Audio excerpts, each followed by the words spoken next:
What's up, YouTube? So today's video is going to be on the Adidas authentic jerseys, particularly the Revolution 30 jerseys. Some of you guys may call them Rev 30 jerseys.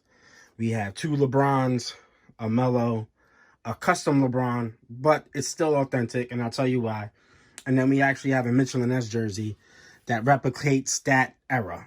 All right? We're going to get into all of them a little bit. So I'm going to start with the first one. So as you see here, you had the heat, you had the stitching across the chest on both of these here. And as you can see, these, so just so you guys know, the authentic Revolution 30 jerseys for Adidas, although they seem like they're stitched, they're not. They're all heat pressed. Every single one of them. So if you take a look at there, there's no stitching here. There's no stitching here, right? But you can see the stitching there. There's no stitching here, but you can see the stitching there, right? And then, again, the New York, no stitching, but you see the stitching there. Cavs, no stitching, but you see the stitching there. And the Mitchell & Ness we'll get to later, right? So, all the names are going to be heat pressed. The name on the back is stitched. The numbers are stitched. Now, the original jerseys, they came with this mesh material on the inside. And these are stitched. Right? So, what made the Revolution or the Rev 30 jerseys kind of awesome was the performance behind them. So, you know, the perforations that you see here. And Nike took a little bit of that. And you see where the perforations are. That's for every jersey. All the same pattern. So on this particular jersey, you'll see like it's solid here, perforated here, and then it's still, you see where, again, it gets a little bit more perforated. And same goes, obviously, here on the Cavs jersey. And I'll tell you why that Cavs jersey is a custom. And then same as the Knicks. You see that pattern, that specific pattern. Now, where Mitchell & Ness is kind of awesome at it was they did their best to replicate. Hold on, let me get focused. All right, so they did their best to replicate that same perforation pattern. So you see the solid across there. You see how it's more perforated towards the bottom. Perforation towards the middle. And then those nice big holes are very similar to what we got here. Right? So that's pretty cool. So originally, so this jersey's $350. And I got a little pissed when I first got it. Because when I got it, I noticed it wasn't stitched. It was heat pressed on. And I was like, what the fuck? You're charging us more money for a non-stitch jersey. And why people love stitch is because it's just durable. It's more durable after a while of washing it, of use, of abuse. A lot of these things, especially if you, by accident, put them in the dryer. If your wife washes them, she fucks up and throws it in the dryer. Like, these jerseys, heat applied, can really get, you know, messed up. So a lot of people like to go to stitched, or they think stitch is a higher quality because of that. It's just durability of the jersey. You know it's there. But so this jersey, great jersey, but all heat press. So they don't have any stitching, even on the back. Even on the back. Not the name. So I looked into that year. They actually, so they sold jerseys with stitching, triple stitched, to the public, but the players actually wore heat pressed jerseys. So that's interesting. So the players wore something more similar to this than they did than the product that was released for retail. All right. Excuse me. So now we go to why this is a custom.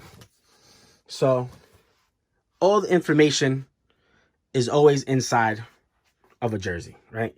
So you have your all for one, right? Boom, boom. You have your jock tags, right? So as we flip, and you have your split here with the 3 stripes. So all of them would have that.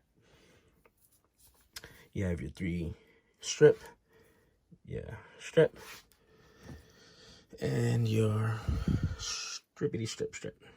Boom. Right? But then as we look into this inside tag, pardon me guys. So, okay. Boom, boom. So this tell you style code, all the other shit, size, blah, blah, blah. And then here, boom, hold on a second, sorry. Here's going to tell you the date of production.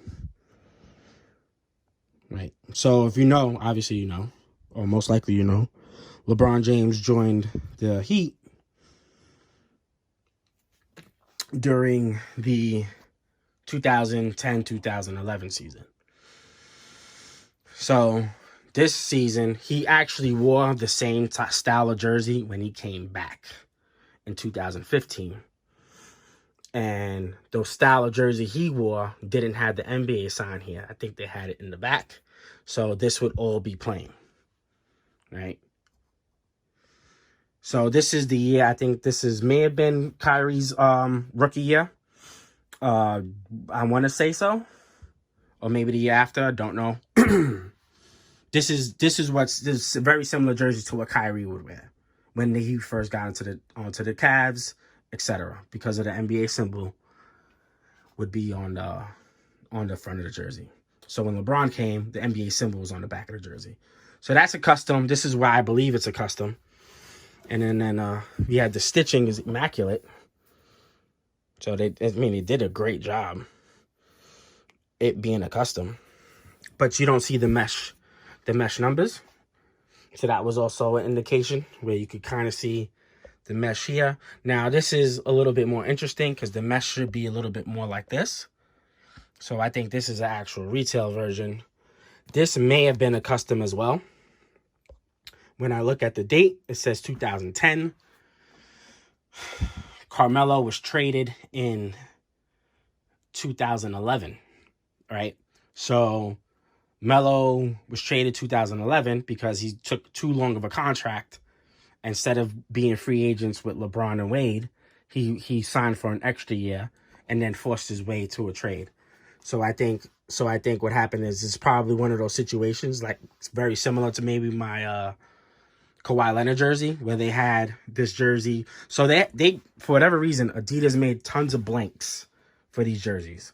Like blank after blank after blank. Like you can buy blank jerseys. So maybe that happened, and then when Melo came up to the team, they're like, you know what? Let's just pump out these jerseys because we got blank jerseys. Let's just throw a 7 on them. And if we look at the stitching on this, you see it's a little different, even compared to this one. And actually, these numbers are stitched as well. So these are the Revolution 30 jerseys, guys. Hope you guys, hope it helps somebody to kind of understand the Revolution 30 jerseys. They're awesome jerseys. They're based on performance. They're beasts of jerseys. I think Nike took a lot of what they tried to do. I believe they started the Revolution 30 jerseys on, I wouldn't want to say the 2010-11 season. Because prior to that, the Adidas was still going with the regular mesh material, the thick, heavy, double stitching, etc. All right. So hope you guys enjoyed the video. Like, subscribe, follow me on Instagram, King Leonidas. And that is that, folks. Peace. We out.